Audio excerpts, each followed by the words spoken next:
Hi, everybody. I'm Jennifer Burns. I'm the head of the Business Insight Center at the Central Library. Thank you so much for joining us this evening. We are super excited to have Glenna Colapreti be the speak tonight about retail licenses. She is an adjunct professor at the Finger Lakes Community College Horticulture Department, as well as an owner of CBD and Spa, Glenna's CBD and Spa, as well as the New York State Cultivators and Growers. Do I have that right?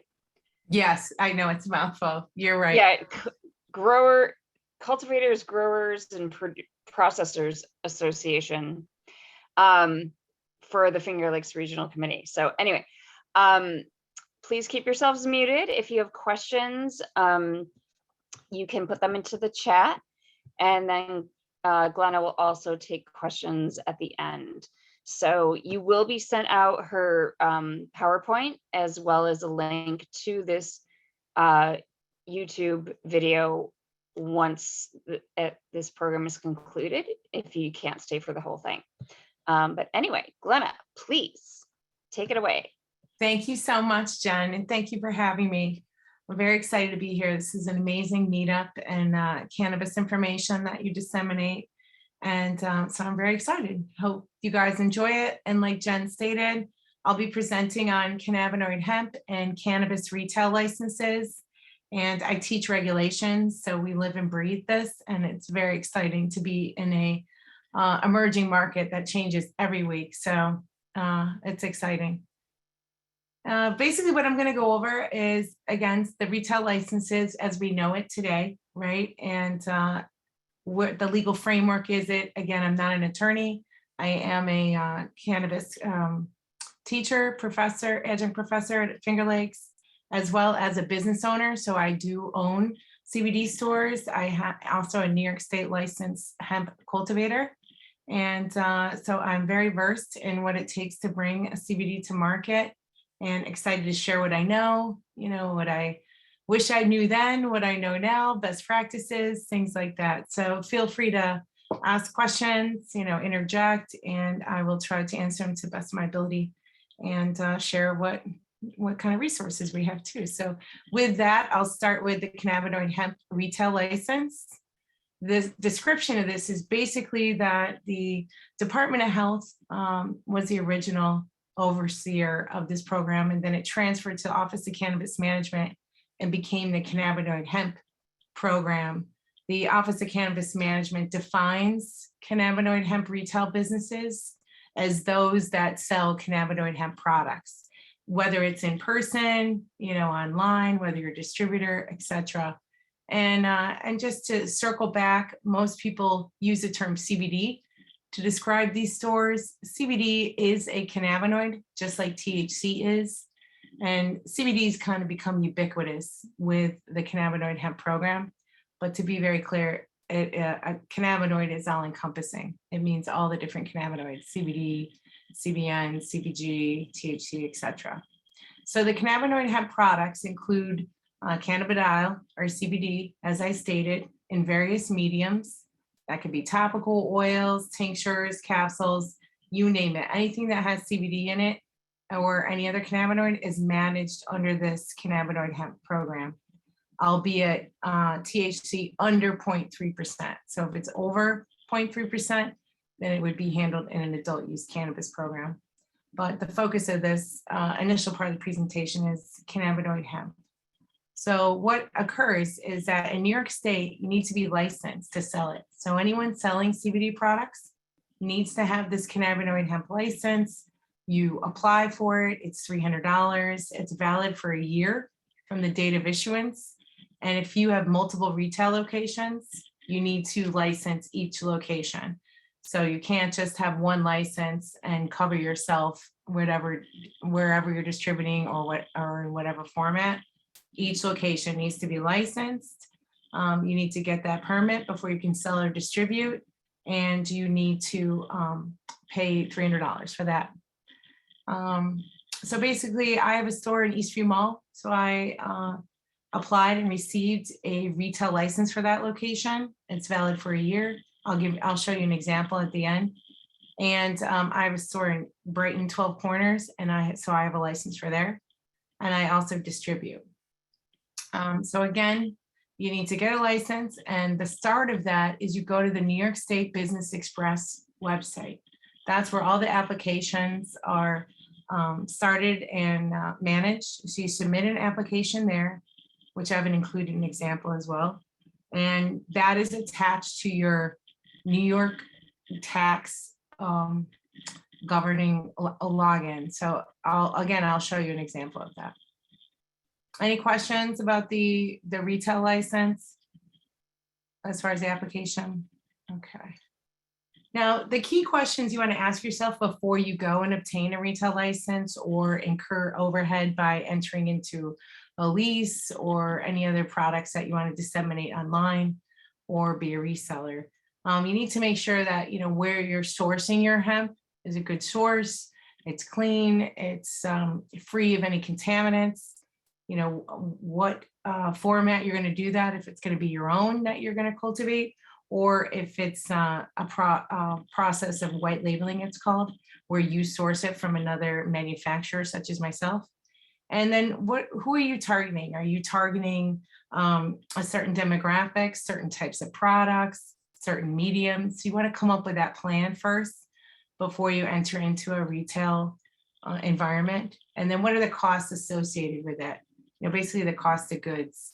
So is it going to cost you $20 for that capsule product, and then you turn around and sell it for 25 or 30 or whatever that is? You need to denote first what products you want to sell, where you want to source it from, and then who do you want to distribute it to. And you need to make sure that it's an allowable product. There's been very intense restrictions now on certain products that are called Delta 8 products, for instance. The Office of Cannabis Management came out and made it very clear that those are not included as allowable cannabinoid products to be sold in a retail environment. So you do want to make sure that you are abiding by that license, or it could be revoked, not renewed, or you could be fined. So that's important. And then Glenna, can I just ask a question? So the Delta 8, so the license you're applying for does not include Delta 8? That's correct.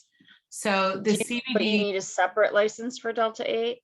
Yeah, Delta 8 has been removed from the ability to be sold under this retail license. They have moved that where they want that to be managed by a cannabis dispensary, essentially, because they view it as being psychoactive, that basically altering. So they want it managed under the OCM's cannabis management program. Okay, because I was just in Florida, and I dragged my mother to this CBD place, and I thought that recreational was legal there, but it's not. But everything was Delta 8. You're right. They obviously haven't made that transition. Yeah. With the new reg that came out, it's not allowed to be sold in a CBD store. But the store was maintaining that Delta 8 would still get you high. And it won't, or will? It will. Yeah. And so at least in New York State, I think if you guys have been watching those cannabis conversations, she specifically called out the Delta 8 products as not being included in this cannabinoid hemp retail program. So therefore, that could be viewed as a non-compliant aspect under operating a CBD store, and therefore fined and assessed. So they drew the line in the sand, no Delta 8 under your cannabinoid hemp retail license. And then, great point though. And then going into, kind of the business aspect of opening a retail store in general, whether it's cannabinoid hemp or any other product, you need to obtain a certificate of occupancy, meaning that you're allowed to occupy that space. Usually you go through an inspection, the fire marshal approves, the town approves, and you're given a certificate of occupancy, as well as a certificate of authority, which means that the New York State tax effort has denoted that you are allowed to collect sales tax. You're given that authority, and therefore you guys can operate. You have your certificate of occupancy, you have your certificate of authority, and then therein can get your cannabinoid hemp retail license. Again, there's a multitude of professional services. There's HR, there's payroll services, there's insurance. You definitely want to work with an insurance company that's going to cover all the aspects of being in a store, especially if you're in a mall, or certain locations are going to require certain liability insurances. Property, fire, workman's comp is obviously required by New York State. And then you have your banking and merchant services. Merchant services encompasses like your credit card processor, for instance, whether that's PayPal, Square, a banking, credit card company that covers you with Visa, MasterCard, etc. But you want to make sure you have a good relationship with them and that it's clear that you are operating a CBD business, because even though it's federally legal and even though you have a license, some companies will still bar you or ban you from operating in the CBD space, unfortunately. So most of the time I just give, full transparency, let them know what you're doing so you can save yourself the headache of one day coming in and you've lost your credit card processing. That's why a lot of times you go into CBD stores and you see ATM machines, because they in turn have difficulty getting credit cards as well. Also, there's a lot of educational and other resource support. It's amazing what the Office of Cannabis Management has put on there as far as cannabis training, education. When I state cannabis training in this instance, it does include the separate and distinct cannabinoid hemp program, but there's a lot of education on there.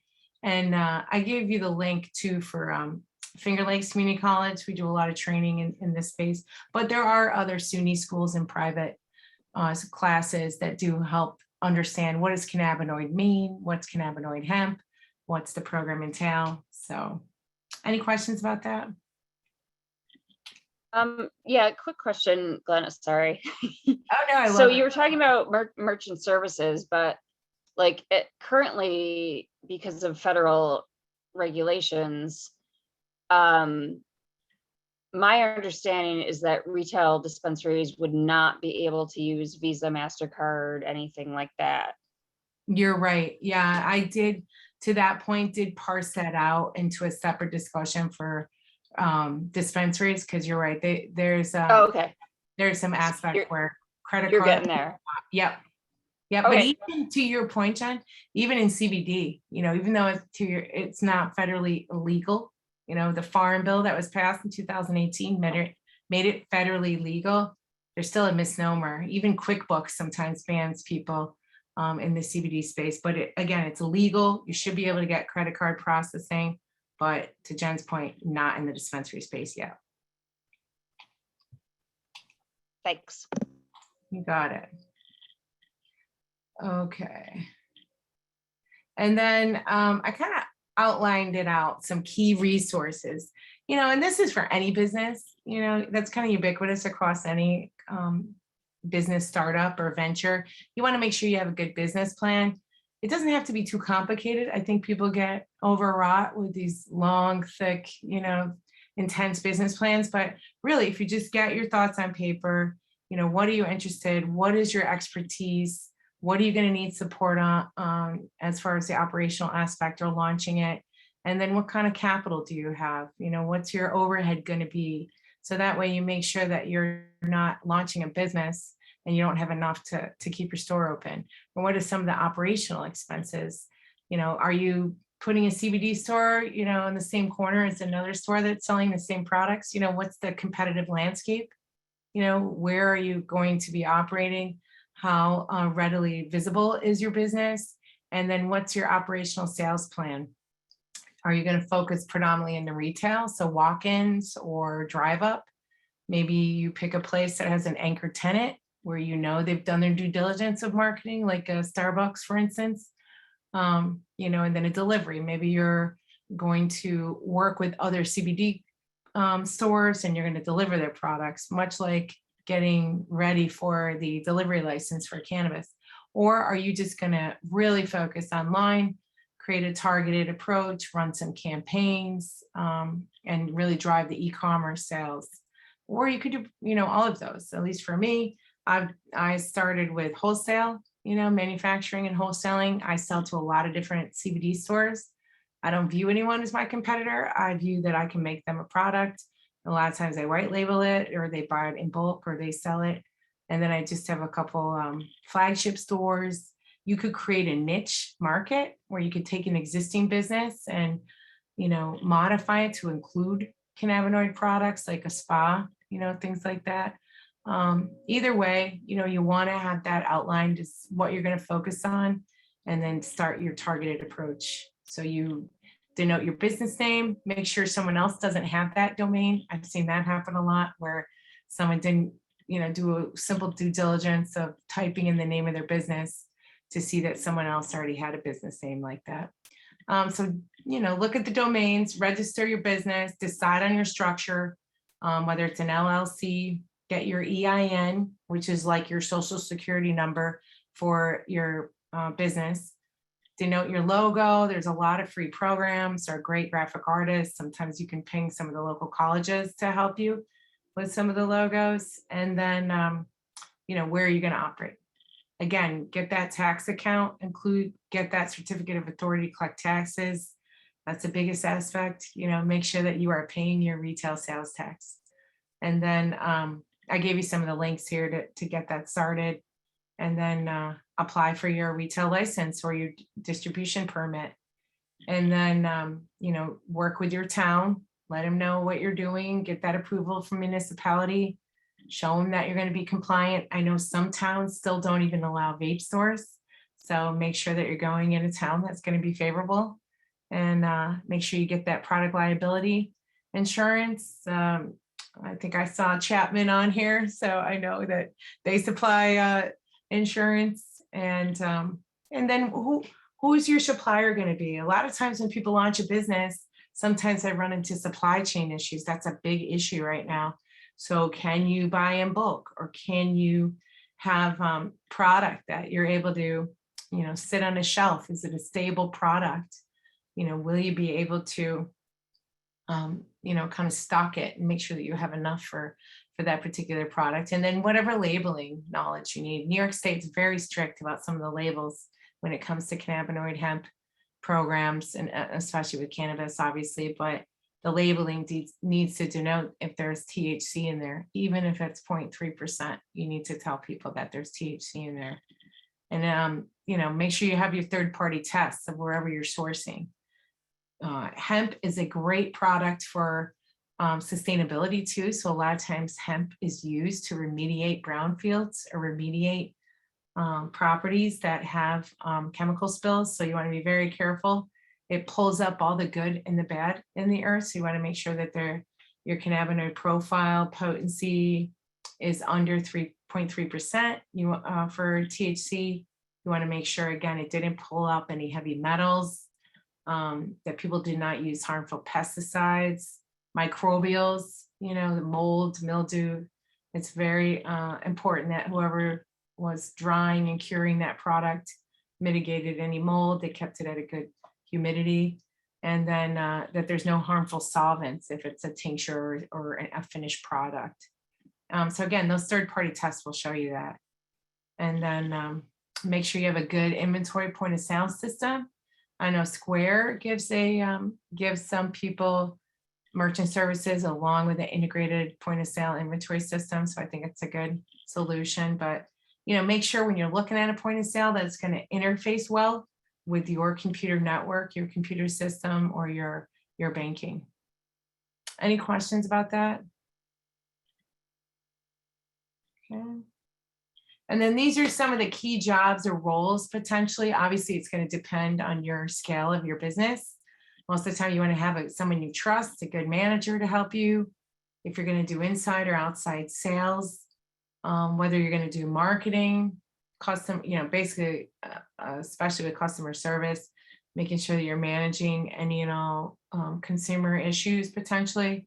And then a good product photographer, someone that can do your logos, your labels, a good website design, and someone to help you keep track of your books.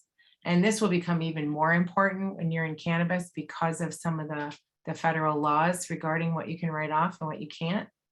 Make sure you have a good attorney. And then if you're mailing products to different states, tax jar is a good support for that, because it will automatically tell you how much state sales tax you owe for that state. So for instance, if you're mailing your product to Texas and they require a 5%, it will automatically charge for that, grab that, and then once a month pay that. So it's a great network if you're sending it across the state. And Glenna, if I can just interrupt for 1 second. oh, yeah. So if you're hiring a photographer or a graphic designer, anything like that, make sure you do a work for hire contract. If you do not do that, then the person who designs your logo or takes those photographs, they own that intellectual property. So and that can be incredibly problematic, because if you start making a whole lot of money and you didn't do that work for hire contract, then that person can then say, I deserve a portion of your profits. For example, the Yahoo yodeler, he didn't sign a work for hire contract, and then he heard himself yodeling on a Super Bowl commercial, and he sued Yahoo for a lot of money, and he won because they never had him sign a work for hire contract. So if you need information about that, please do not hesitate to contact us at the Business Insight Center. Paul has a question. Oops, hold on. That's fantastic, Jen. That's a great point that I need to remember too, frankly. Okay, so does the retailer need to have both the CBD license and cannabis license? And can they sell both cannabis and CBD products in the same store? Right now, the only thing that's available is that cannabinoid. So right now, it's just the cannabinoid hemp retail license, so only up to 0.3%. But to your point, in other states and dispensaries, you can sell CBD, at least in Colorado, for instance, in a dispensary, you were allowed to sell CBD if it had THC in it. So even if it had just a little bit, it had to have a little bit. And that was like a full spectrum product, and they allowed you to sell it. If it was a broad spectrum or an isolate, which does not contain THC, then you are not allowed to sell that in the dispensary. It's kind of fascinating. So we haven't gotten that specific guidance here. I know in some of the dispensaries medical here that they do sell CBD that has THC in it. But that's a great question. We'll see more in the regs. There have been some regulations that came out about some dispensaries that I can show you as well, but it did not denote that yet. And one more question from, who is this? I can't tell. It says, you mentioned having a POS system that integrates with your inventory. Which POS companies currently help bridge this gap? There is I know for the CBD side, the one that I've used for years is Square. That has been the most easily integrated across different things, and you can run marketing campaigns on it pretty readily. You can keep track of your customer information. And what's nice is a lot of times people come into the store and it's almost like a pharmacy to them. Not that we are pharmacists or doctors in any way, but they treat it as they're coming in for their monthly supply, if you will. And it's nice, it keeps track of that. Or if maybe they wanted to try something different and they couldn't remember if they've tried it before, it does keep track. So that's the one I recommend. There's definitely other great ones out there.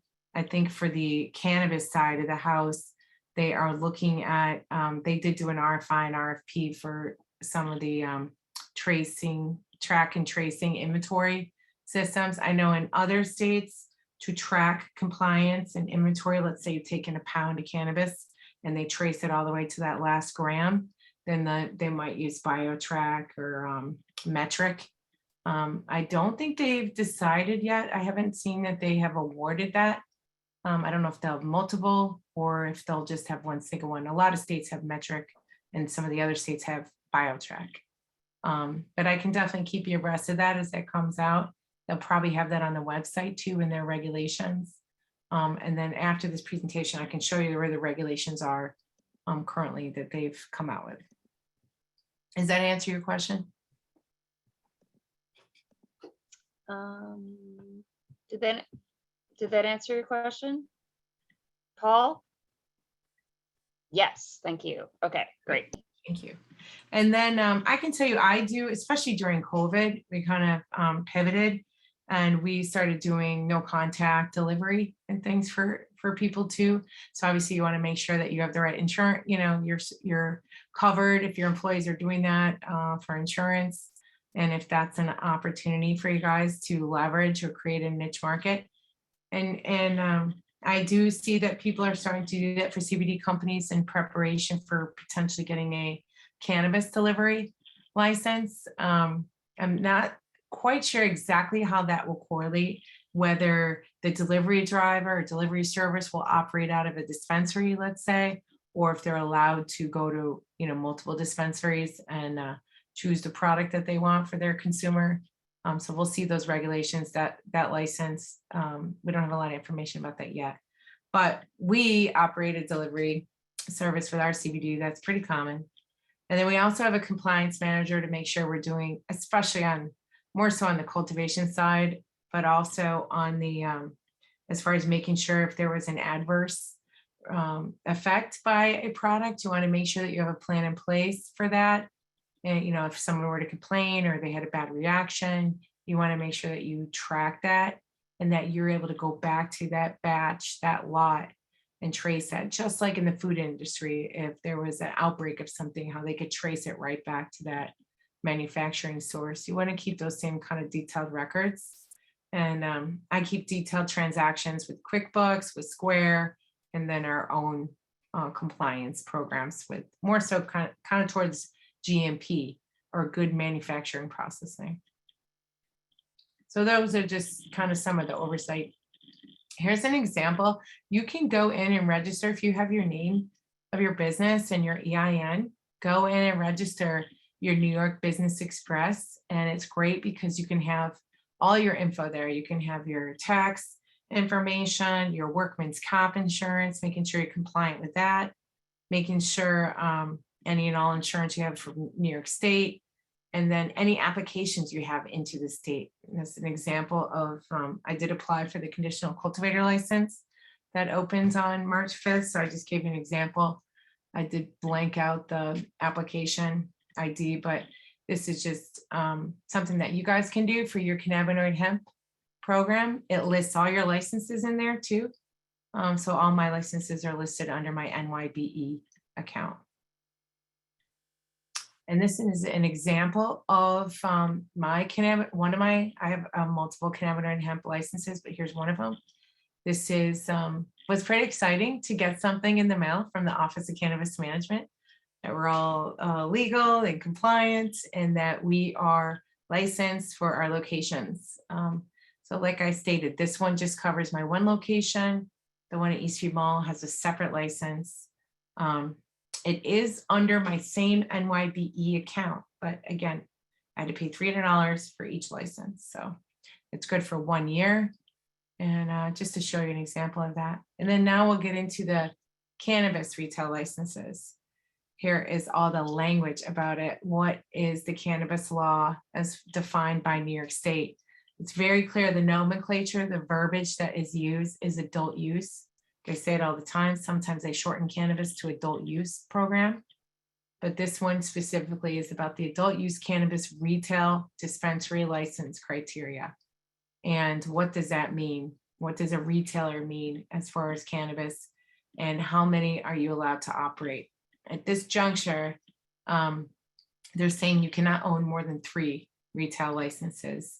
You can't be vertically integrated, meaning you can't have an interest if you're a dispensary in a cultivation, processing, or distribution. There is a distinct and separate business operation where if you are a dispensary, you can only open and operate a dispensary.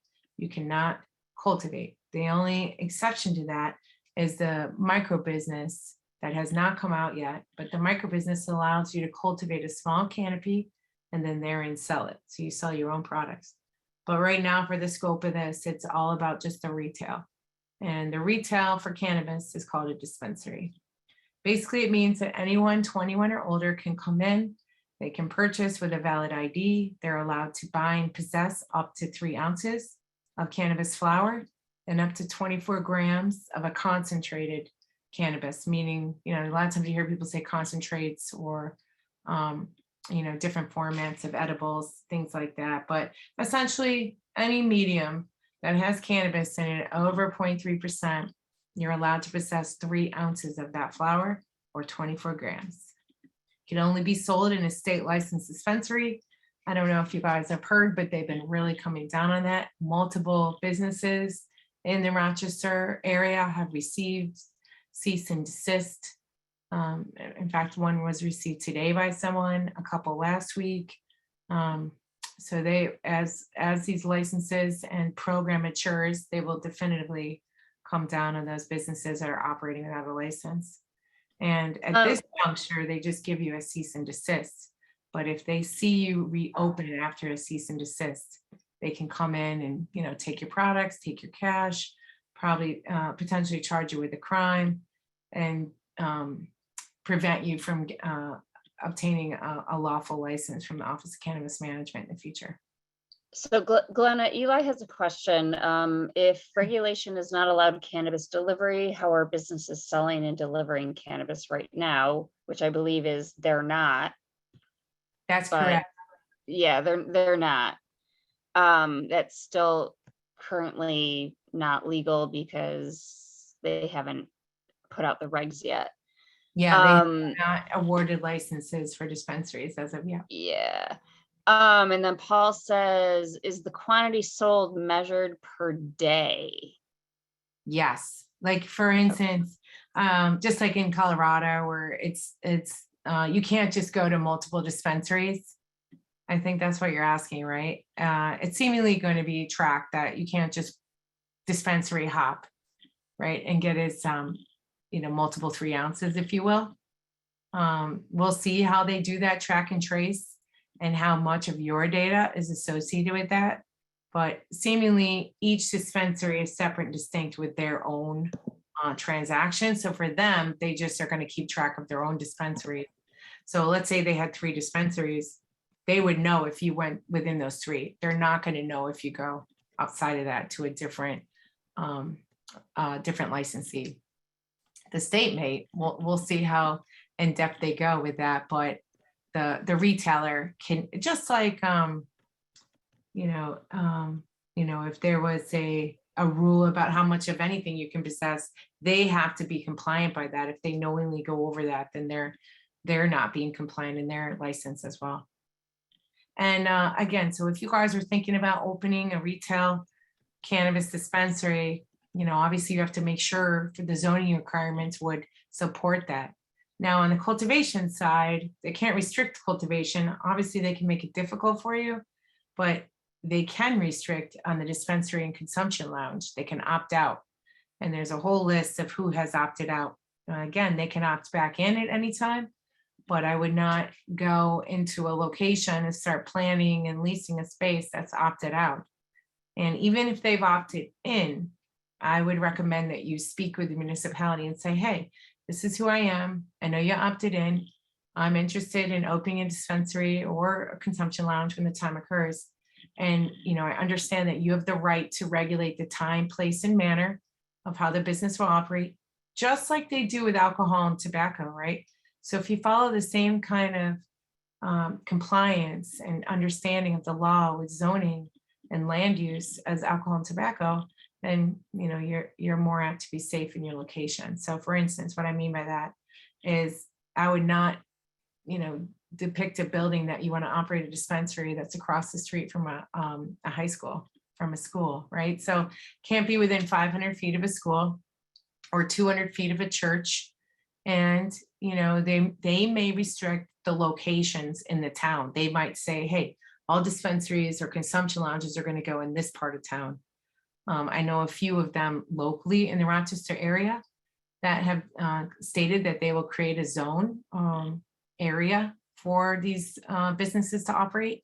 Now, as far as the city of Rochester, if you watch Mayor Evans, he stated that, Rochester has opted in, they're supportive of this, they're very supportive of the legal compliant market, but they will regulate the time, place, and manner of how the businesses operate. I mean, that's normal. They do it with bars now, right? You can't operate after or sell after 2 a.m.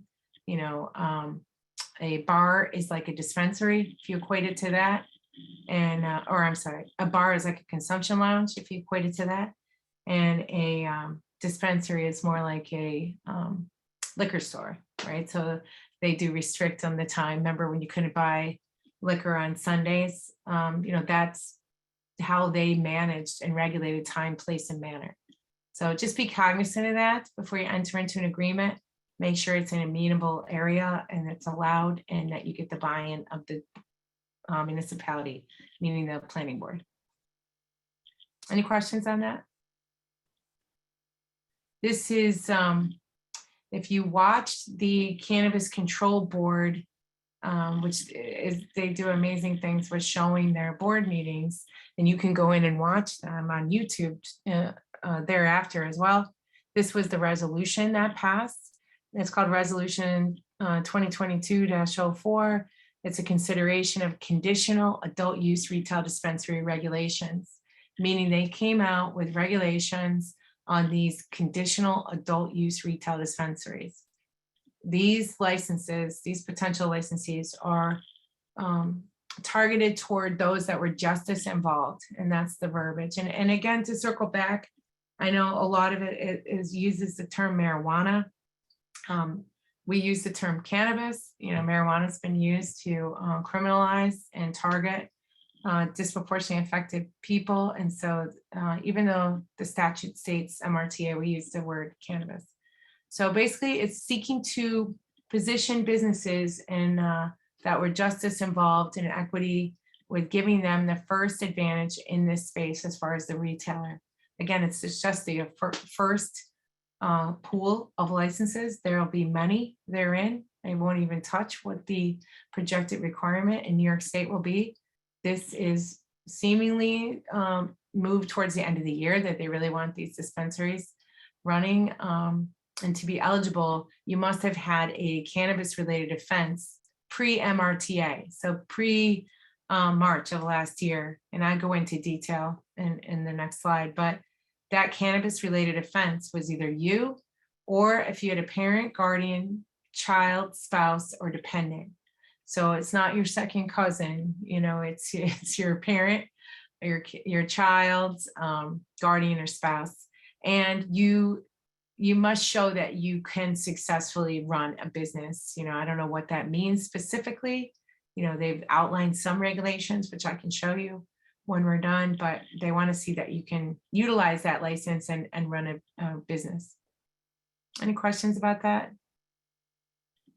Again, these are just the conditional licenses. Now, these licenses are good for a period of 4 years from the date of the license is granted. They renew at 2 years. So obviously they will not renew people that are not compliant in this space, but these particular pool of licenses are just for justice involved. Obviously there'll be a lot more opportunities for licenses on both ends, on the cultivation and the retail, and then everything in between. But right now the rollout consists of this. Those that were convicted, again, I changed the marijuana to cannabis offense. It basically denotes anyone prior to March 21st, 2021 that has that related offense in New York State or dependent is eligible for that. And again, there's additional criteria. So if your record was expunged, let's say you're one of the over 400,000 people in New York State that got an automatic expungement, how do you prove it, right? How do you prove that you were disproportionately affected? You can go to your attorney at that time and ask for an attorney affidavit stating what penal law you were charged with and convicted of, or you can ask one of the reentry attorneys that, Jen or I can give you their information. So don't fret if your record was expunged. You'll be able to prove that with a secondary step. And then the taxes, lots of questions about taxes. Again, I'm not a tax attorney. This is straight from the OCM website and conversation with municipalities. So again, medical cannabis stays the same, 7% excise tax. With retail sales, there's two taxes. There is the state excise tax and the local excise tax. So 9% is going to the state, 4% is going to your local municipality, which means 3% and 1%. So, 75% of that is going to your town or your village. And then the other percent is going to the county. And this just states whether, if one of them didn't say it's theirs and they split it basically. But this, you do have to register for a cannabis tax and an MRTA in the Department of Taxation and Finance once these licenses come out, obviously, and that'll be $600. And this is where the money's going. 40% of it is going to education, community grants for reinvestment fund, 20% to drug treatment.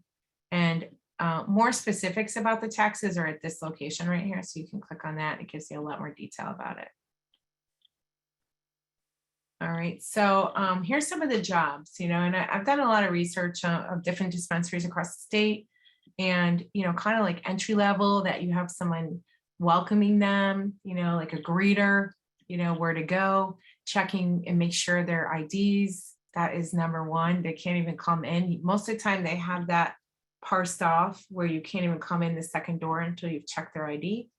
There is a scanner system that will help scan that in to show that they have a valid ID and protect you from that. And then there's, just like a bar, you have a bartender, in this one you have a bud tender, you have retail and cannabis specialists. We are looking at different workforce development opportunities to train people on how to make those retail sales transactions. And then a big one with a little bit more experience would be obviously an inventory control or purchasing manager, like which cultivator am I going to purchase from and how much, in what format, do I sell a lot of topicals? Do I sell more flower? What means do I want to really focus on, and who's my target audience? That will really denote who and where you purchase from. And then an overarching leader and making sure that you're compliant with all the regulations. That's the biggest thing.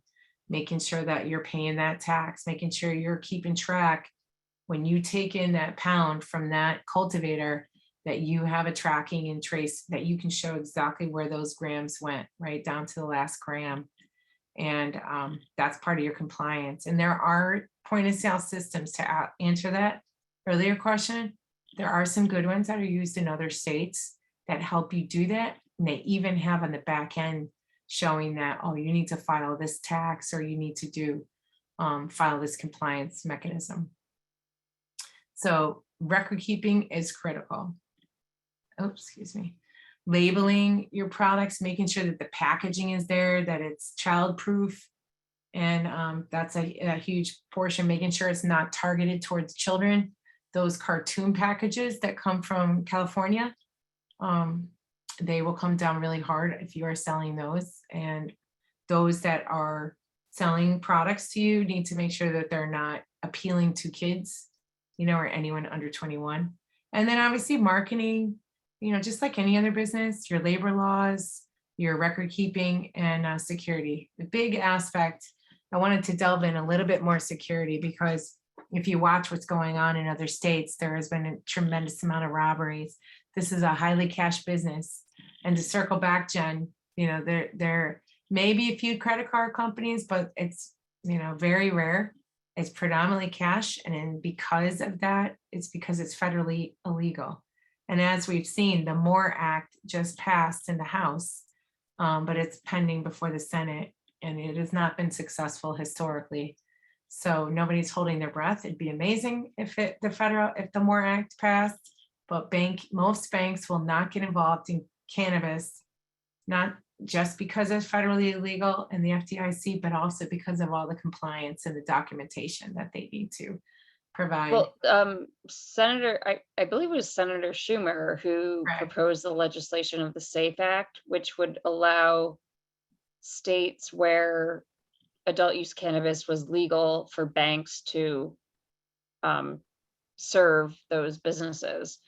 But that has, I believe, just languished in Congress and has done nothing. Well So, said, exactly. And most of the time, last week I spent about 4 hours calling different banks and seeing if people do have a license, will they support it? And most would not. There is a bank in Albany yeah, that supports medical marijuana companies, so I'll be getting you some of that, Jen, for your Rolodex, if you will. yeah. But I've Because used that I've called like banks throughout the state that are state chartered, not federally chartered. exactly. And all of them have said no. I even contacted banks in the Cayman Islands and they said no. Um, it also credit unions on Native American reservations, they will not do it, even though it's been legal on reservations since I believe 2014 or 2016. And they won't do it either. So it's becoming really difficult to help people with this. It's so true. And I remember when it was first legalized in Colorado, similar situation, but there was one bank in Pueblo, Colorado that did support it. They just charged these dispensaries $5,000 to set up an account. So they made a killing. And they would, send the armored car to these locations. I don't know if that'll be in the rules and regs, but some of them were, asking that the armored cars be able to drive in, somewhere to a dispensary and shut the door. So that cash transaction was a little more protected, but you're right, it's a big impediment. And most of the time they're targeted, not just because of cannabis, but because of the enormous amount of cash that they have on hand. So it's important to have this security plan detailed. So that's kind of what I call this out. I've studied different SOPs from different dispensaries across the country, what they've focused on. And I did talk to some security companies local, some that provide security to concerts, security in general, like security systems. And I also have some good friends that are pretty high up in some law enforcement that will help us come up with some security plans. So I'm putting some together right here, but here's a little bit of it. Basically, making sure you have a good security alarm system, motion detectors, door sensors, surveillance cameras. Make sure that it's clear of obstacles so you can clearly see, license plates or people coming in and out, and that it logs it if there's an event, that there's an actual video logging. Sometimes people just have the camera, but it's not logging anything. And if something happened in the middle of the night, they wouldn't be able to go back and see it. Make sure that your entry and exits have surveillance. Sometimes just having a fence or surveillance or dogs, can prevent a potentially violent situation from occurring. So just slowing them down, making it more difficult. Make sure that you have security safes for your cash drawers and have your combination and keys changed if employees leave or come and go. And that maybe you move your cannabis from where it's stored during the day when you're open to a night safe. Some people have gotten certain kinds of glass, certain kinds of gates, things like that. Making sure that you have your inventory tracking software, your seed to sale tracking, or your trace track and trace or trace and track for chain of custody, unique barcoding, RFID tags, RFID tags. So that way it's tracked. A lot of the plants are tagged, and then maybe they correlate to what someone is selling. And then your manifest, like if you're transporting cannabis, making sure that you have those product manifests, so how much went onto the truck and then how much came off the truck. And then again, maybe you have security guards or protocols for diversion. Diversion means that's missing inventory. And I give you a little bit of summary. Diversion means theft from employees, customers, robberies, etc. Either way, diversion is important. Making sure there's no backdoor deals going on, because that can affect your license and compliance, revenue, and create secondary issues for you. And making sure you have protocols, like in case of emergency, in case your employees are in there. and a robbery were to ensue, or there was mold or an issue found on a product, how would you dispose of that? You can't just throw it out. You have to have a waste disposal program. And, who do you call in case of a situation, and how do you handle a robbery? These are very important elements, unfortunately, that because especially that it's such a cash business and a target, to make sure you have in place before you open the doors. And then just to give you some insight, there are a lot of jobs that are opening up. There are hemp sampling agents right now, and there's some training for that that's online. And I know there was 8, as of last week, there were 8 sampling agents hired. I know there was training going on in April as well, but those essentially mean they go to hemp locations and they take samples and they send them in to a testing facility that's certified, that lab testing, that they are compliant. I would lend that those sampling agents may transition to potentially cannabis inspectors, right? So those are potential job opportunities. There's nursery inspector opportunities with the state, and now they just have all kinds of opportunities here.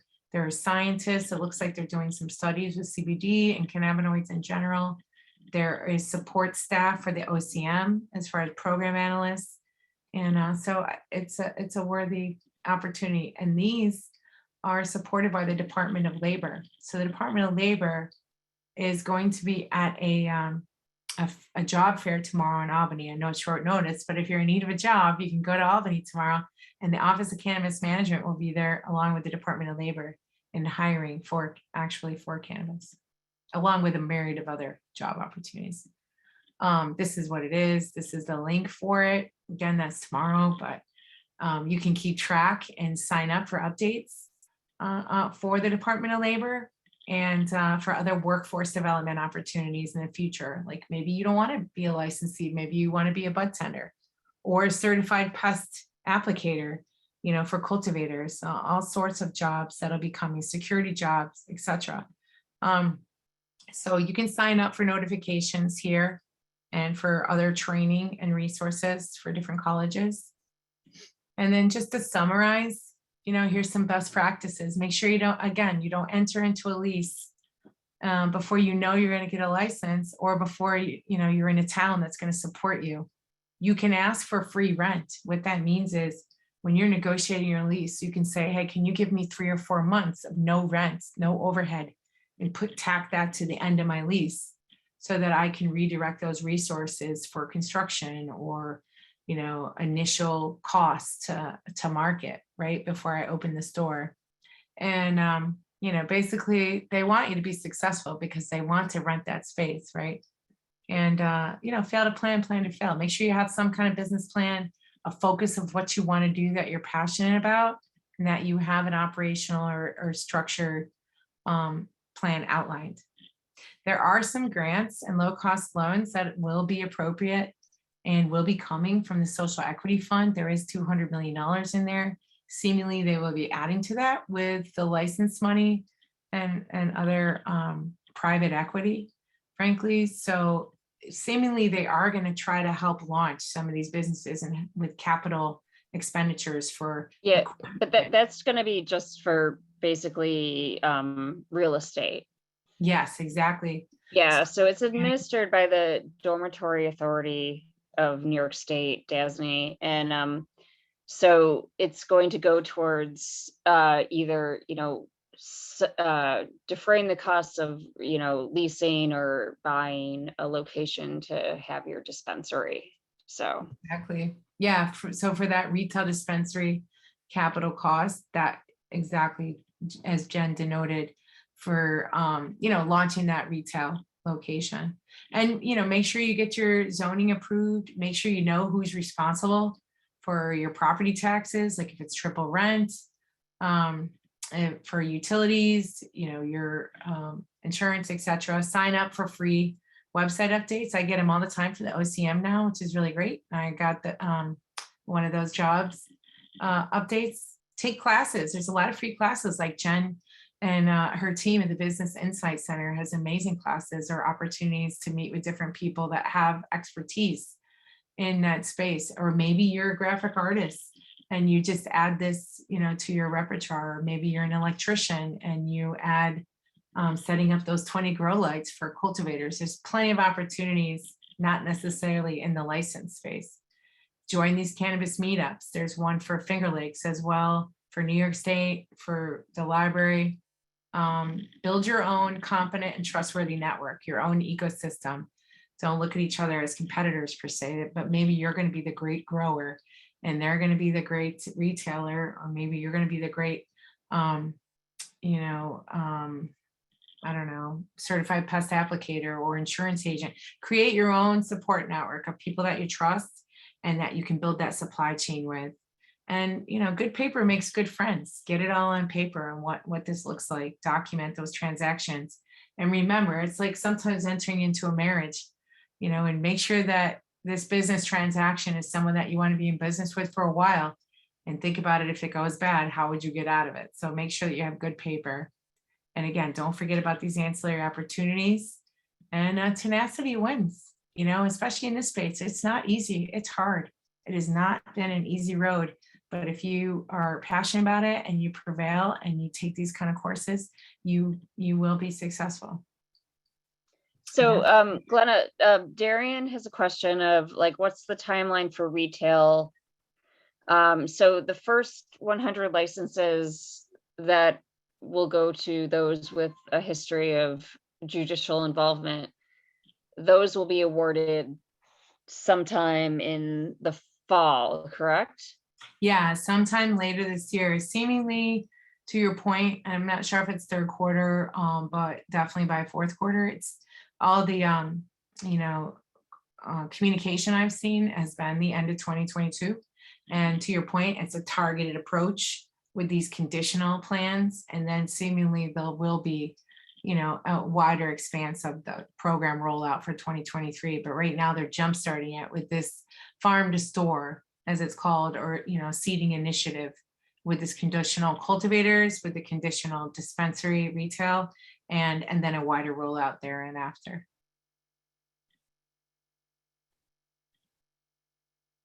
Any other questions? I see the chat's big, but I can't really see it. Hi, Glenna, it's Darian.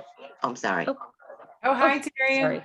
Hey, there was one question. So I know the cultivators will be planting and hopefully they'll be able to have their crop by what, October, November?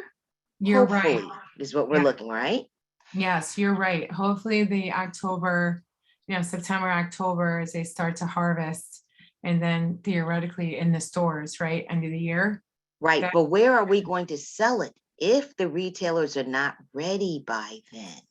Right. Is one of the challenges. Yes, we will definitely have to have good storing mechanisms, right, to prevent mold and keep that humidity at a good level, and store it for when those retail stores are open. But they're hoping that it won't be disjointed, that it'll be an appropriate time and seamless transition, right, to taking it from your farm straight to your retailer, that farm to store. So hopefully that works. I've heard one more potential of delivery being added that could, help, with the distribution while the retail is still being finalized. But I don't know if the delivery would take away from the retail, since I know that with the delivery, you only need a warehouse, secured warehouse. So I know that there are a lot of discussions of that distribution and not letting it sit somewhere and getting old, but still being able to be utilized. And I know everything's all about timing. Yeah, you're right. It's all about timing and those regulations as they, come out. It'll be interesting to see. I know their last board meeting was March 10th, so I'm assuming that we'll have one coming up with a little more insight into that. Who knows, maybe there'll be your local farm market, right? Get your apples and your cannabis. It's your farm stand. I know. But my only thing is security about that you know, I'd love for that. Every weekend we can go and get what we need. Yeah. I know security might be a challenge on that. Yeah, absolutely. And that security and oversight and compliance, because there are some, to your point, some regulatory aspects of cultivation required. You know, there's a sustainability aspect to what that means. We're not sure. The operational plan outlined for the cultivators, as well as the, you know, mentorship program too. You know, all of us, most of us with the cultivator license applications are setting up our mentorship programs so that we can help other people and fund, you know, this emerging market, get people in that supply chain. To your point, hopefully it works out, that farm to store, you know, link is there, and we don't have to store it. But I'm confident that they'll be able to get some kind of outlet, to your point, going for the farmers. So that's exciting. I think I'm excited that they gave it, you know, really tried to maybe right some wrongs and really start this emerging market and kick it off this year. It's pretty compelling, the fact that this was just signed into law last year, and how quick Governor Hochul and the OCM and CCB have rolled these out. So I'm excited. So David had a question about micro businesses, or the micro business license. My only comment on that is every single person I talk to wants to get the micro business license so they can be fully vertically integrated. Everybody. And I don't know how many of those licenses they will permit. Glenna, do you have any information about that? I don't. I don't have any insight as to that point, how many. I mean, the only conversations that I know of are, you know, what that canopy looks like. And if you analyze and study other states, like for instance, you know, Colorado, for instance, where you have to grow 70%, I think it's 70 or 75%, you know, seemingly there'll be some kind of ratio where you have to grow the majority of what you're selling, right? So that it is truly a micro business. But, you know, there's a certain amount that you're allowed to purchase from other people in case of a devastating effect. Maybe you had, you know, root rot if you were, you know, hydroponically growing, or maybe you had mites, or, you know, some devastating pest and you lost your crop, so you wouldn't go out of business. You'd be able to purchase from another cultivator. But to that point, we really don't know how many. I've heard that there'll be quite an opportunity, you know, that it's more of a craft kind of, you know, rollout, but Right. Eli Eli has a good question. As a cultivator, what quantity would be needed up front for a dispensary? I guess, like, you know, supply chain, what would you need to be growing and delivering to a dispensary each week, month, or whatever? You will definitely sell out of everything you grow at this point. Like, we won't even be able to keep up with the demand for a while. And to your point, we're going to grow as much as they allow under the flowering canopy or the bloom. So right now it's pretty strict over what that flowering canopy is. So when they say the canopy, they don't mean everything in your business. They don't mean, you know, your mothers and your clones, you know, if you have a nursery license, or your vegetative state. They mean the ones that are, you know, the plant touching and bloom flowering canopy. And they're clearly denoting what that is. They've also limited the lights to 20 lights. So therein right there limits your canopy. Imagining as it rolls out and they marry the supply chain, the farm to store, as they ramp up, you know, both sides of that house, then they'll start issuing some of the other licenses. But again, you know, I don't have that insight into their rollout. I only know the two licenses, those regulations that they've, and I'm showing on my screen right now. This is and I put the link in the presentation too, but these are the conditional adult use dispensary regulations. And it does go into a little bit more detail of who's eligible. And then to answer your point about the cultivation conditional aspects denotes the canopy that we're allowed. And we're allowed to grow outdoors 1 acre or indoors in a greenhouse only, and not in a all-encompassed indoor building at this point.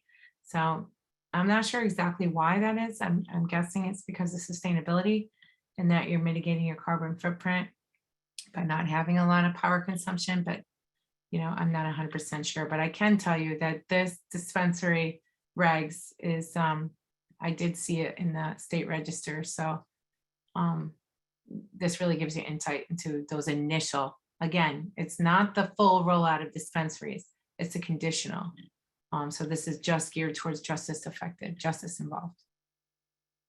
And then if I may, I can show you a lot of the licensing about the cannabinoid hemp, what that means, how do you apply, all that's right here. And it really goes into a lot of detail about how you set that up.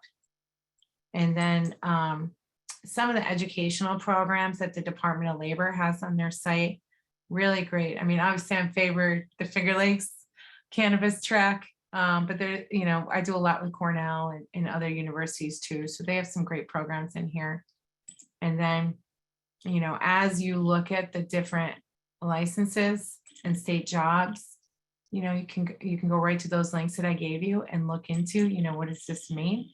What kind of job is this? And they're pretty well paid, a lot of these, so, and pretty specific about what it entails. And again, it's a new emerging business, so there'll be a lot of opportunities for you to get in on the ground floor.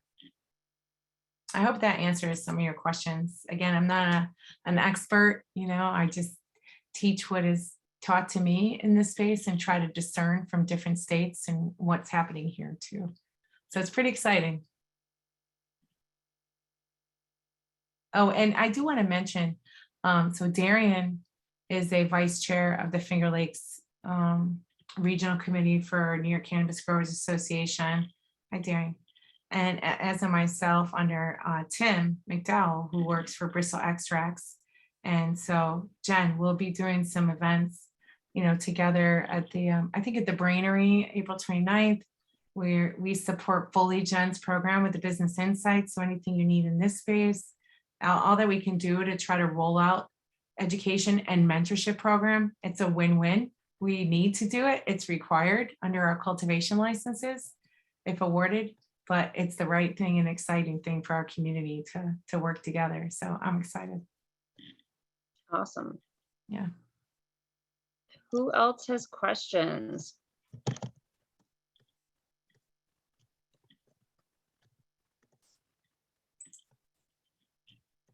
More to come. Anyone? Any questions? Just to reiterate, this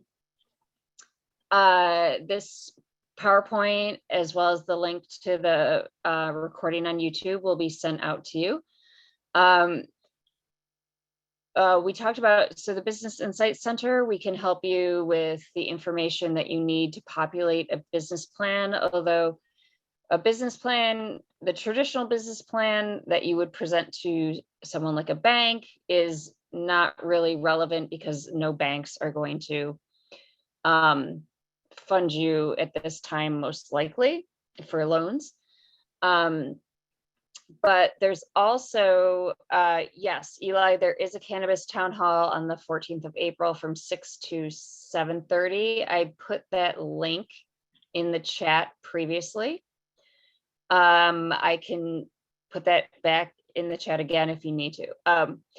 Also, in terms of intellectual property, if you have a logo or branding, that would be a trademark, and the Carlson Center for Intellectual Property can help you with that, as well as patents. So plants are one of the 3 types of patents. So if you have an asexually reproduced cannabis plant that you would like to patent, we can help you with that as well.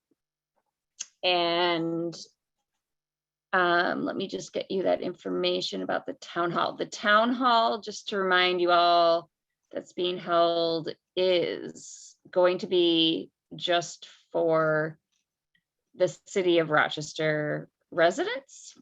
Let me just find that. Sorry. Sorry.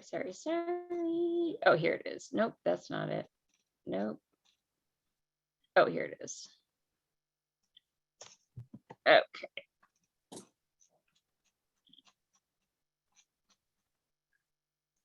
Okay.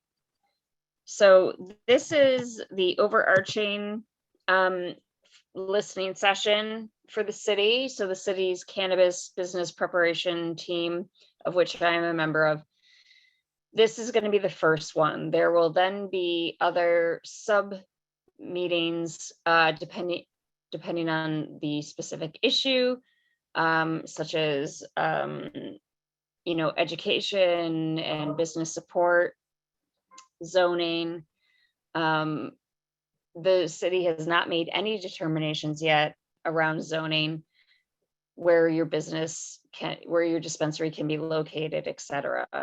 They're hoping to have that finalized by Labor Day, I believe, when the first set of licenses are issued. So be on the lookout for that. So please don't lease a space or purchase a space until you've been approved for a license, because it may not be zoned by the city for that. Outside of the city, depending on your town, whether it's been opted in for your town, that I can't speak to that. But for the city of Rochester proper, please don't, identify a location, lease it, rent it, buy it, until you know for sure that that can be used for that purpose. So I couldn't agree more. yeah, because liquor licenses, it's, if other states have modeled it on like liquor licenses, where to get a liquor license, you actually have to have the property ahead of time. And that's a huge waste of money, because you have a building that's just sitting there empty. You have to take pictures of it, send it to the state, and they say, okay. And then, but you still can't sell anything in it, and it's just sitting there and you're wasting your money. So fortunately, the cannabis licenses will not require this for equity applicants. So again, please just hold off on that until we know exactly where people can be located. So.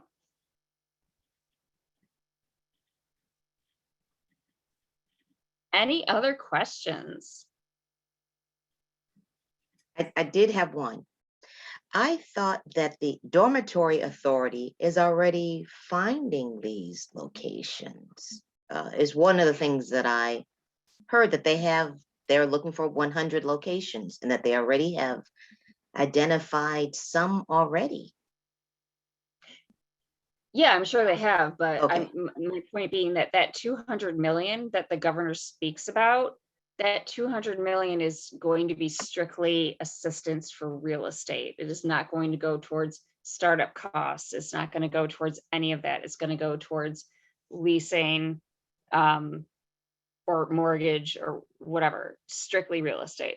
So you're not going to get, a grant through them to start your business. You're not going to get a grant to, pay for your license, any of that. It's just strictly real estate oriented.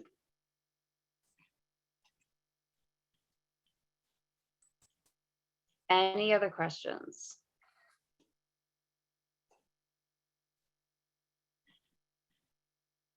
Okay, last call. 3, 2, 1. Well, thank you so much, Glenna. This was so informative. Had a great time. I hope you enjoyed yourself.